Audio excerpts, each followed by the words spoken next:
রাজাগোপাল ধর চক্রবর্তী, কেএম রকিবুল ইসলাম, রিপনরা বোধহয় এখনো বুঝে উঠতে পারছেন না বা হজম করতে পারছেন না ওয়াকারুজ্জামান যে বাস্তবতাটা তাদেরকে দেখাতে চাইছেন, তাই নয় কি?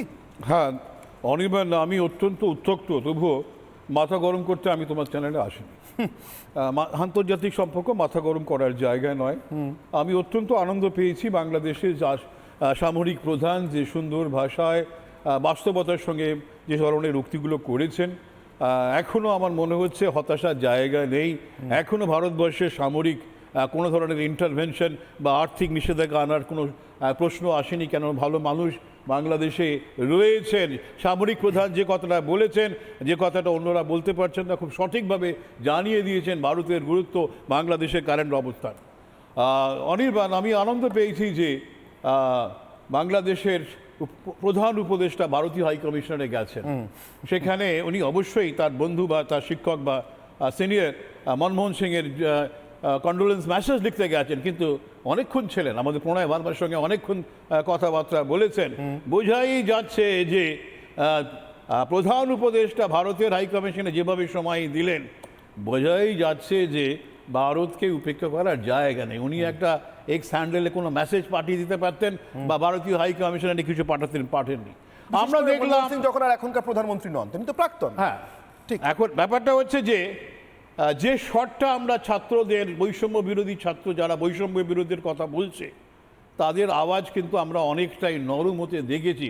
31শে ডিসেম্বর বোধহয় কোনো একটা আর একটা বিপ্লব হতে চলছে বলে আমরা খবর পাচ্ছিলাম, কিন্তু সেটা আমরা করতে তাদের দেখিনি। যাই হোক, এই জায়গায় দাঁড়িয়ে আমার যেটা মনে হচ্ছে যে বাংলাদেশ, রকিবুল ইসলামের বক্তব্য আমি শুনলাম, উনি এখনও রক্ত গরম করে রেখেছেন। ওনারা মনে করছেন বোধহয় এই ফসকে যাচ্ছে বুঝি, এক্ষুনি যদি নির্বাচন না হয় ওনাদের বাংলাদেশের শাসন ক্ষমতা বোধহয় কিছুটা স্লিপারি হয়ে যাবে। তাই যতটা পারা যায় গরম হয়ে যাওয়া, তার সঙ্গে বাস্তবতার কোনো সম্পর্ক নেই। তো যাই হোক, আজকের আমাদের যেটা খেয়াল রাখতে হবে যে আমরা এমন একটা সময়ে এসেছি, উনি বলছেন যে ভারত নাকি ভারতের ব্যবসা বন্ধ হয়ে যাবে, বাংলাদেশের বাজার বন্ধ, এটা কেউ কেউ লিখছে। ঠিক, আমরা রকিবুল ইসলাম, আপনি জেনে নিন, আমরা $16 বিলিয়ন জিনিসপত্র আপনাদের দেশে বেচি, এটা ফ্যাক্ট, কোনো ডাউট নেই। আপনারাও আমাদের দেশে বেচেন 2 বিলিয়ন, চায়নাকে বেচেন 1 বিলিয়ন, আমরা তার ডাবল জিনিস বেচি। এই যে পাকিস্তানের স্বপ্ন আপনারা দেখছেন, পাকিস্তানের এক্সপোর্ট ইম্পোর্ট আপনাদের সঙ্গে যোগ করুন, সেটা 600 মিলিয়নের বেশি ঘটে না। সুতরাং যে স্বপ্ন আমরা দেখছেন, তার থেকে অনেক বড় স্বপ্ন আমরা ভারতবর্ষ আপনাদের দেখাচ্ছি। আপনারা সেখান থেকে সরে আসতে চাইছেন, যাই হোক সেটা আপনাদের ব্যাপার। আমরা যদি আপনাদের মার্কেট হারাই, আপনারা যদি বন্ধ করে দেন ঠিক আছে, কিন্তু খেয়াল রাখতে হবে যে দ্রুততার সঙ্গে ভারতের জিনিসপত্র বাংলাদেশে পৌঁছয়, আপনাদের প্রায় 16-17 দিন লেগে যাবে পাকিস্তান থেকে আসতে, 14-15 দিন লেগে যাবে চীন থেকে আসতে। সুতরাং বিপদে পড়লে আমরা এখনও অনির্বাণ, আমাদের জাহাজ এখনও যাচ্ছে, আমাদের ট্রেন, আমাদের গাড়ি এখনও যাচ্ছে এসেন্সিয়াল জিনিসপত্র নিয়ে। ঠিক, আমাদের মেডিসিনস, আমাদের ইন্ডিয়ান মেডিসিনস না হলে বাংলাদেশ চলে না। আমরা কোনো দিন বাংলাদেশের মানুষের সঙ্গে, কোনো মানুষের সঙ্গে আমাদের শত্রুতা আছে আমরা বলিনি। আমরা পরিষ্কার জানিয়ে দিয়েছি আমাদের সম্পর্ক পিপল সেন্ট্রিক। বাংলাদেশের মানুষের সঙ্গে ভারতবর্ষের মানুষের একটা যে সম্পর্ক আছে, কোনো দিন আমরা সেটা ছিন্ন করতে দেব না। সুতরাং মানুষের যদি কোনো ক্ষতি হয় সে কাজ আপনারা করবেন না। কিন্তু বিএনপি বা এই ধরনের পার্টি, জামাত তো তার কথা বললামই না, তারা চাইছে মানুষের ক্ষতি হোক। আমি আশা করব বাংলাদেশের মানুষ যদি আমাদের কথা শোনেন, বোঝেন যে ভারতবর্ষ বাংলাদেশে স্বাধীন করেছিল আমাদের প্রধানমন্ত্রী ইন্দিরা গান্ধী, বাংলাদেশে কিন্তু ভারতীয় পতাকা তোলেননি।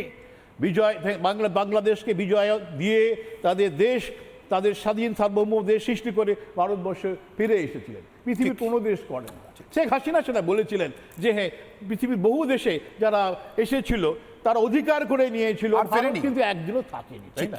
একদিনের জন্য থাকেনি, একদিনের জন্য। এটাই হচ্ছে ভারতবর্ষ।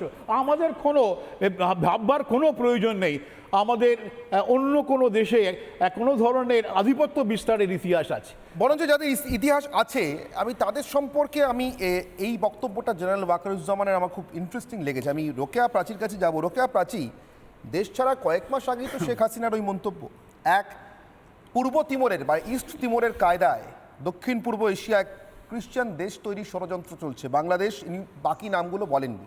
কূটনৈতিক সৌজন্যবশত আমরা জানি তাতে ভারতেরও একটা অংশকে যুক্ত করবার সন্ত্রাসবাদী পরিকল্পনা আছে।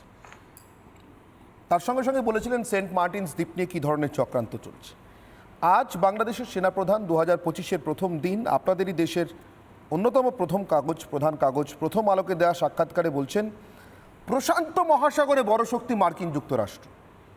আমার প্রশ্ন রোকেয়া প্রাচী আপনার কাছে, সেন্ট মার্টিনের ধারে কাছে তো প্রশান্ত মহাসাগর নেই, বঙ্গোপসাগর আছে, ভারত মহাসাগর আছে, মলাক্কা প্রণালী আছে। ওয়াকারুজ্জামানকে দূরত্বটা বুঝিয়ে দেওয়ার চেষ্টা করছেন ইউনুসকে। ধন্যবাদ। দেখেন, আমাদের সেনা প্রধান প্রথম যে অংশটুকু বলেছেন যে ভারতের সাথে সম্পর্ক ঠিক রাখতে হবে, ভারতকে চটানো যাবে না, বা ভারতের সাথে আমাদের স্বার্থকে রক্ষা করতে হবে, তাহলে বাংলাদেশের স্বার্থ ভালো থাকবে। আমি ওনার এই অংশটুকুতে অত্যন্ত মনে করি যে দায়িত্বশীল ভূমিকার পরিচয় দিয়েছেন, অনেক দেরিতে হলেও।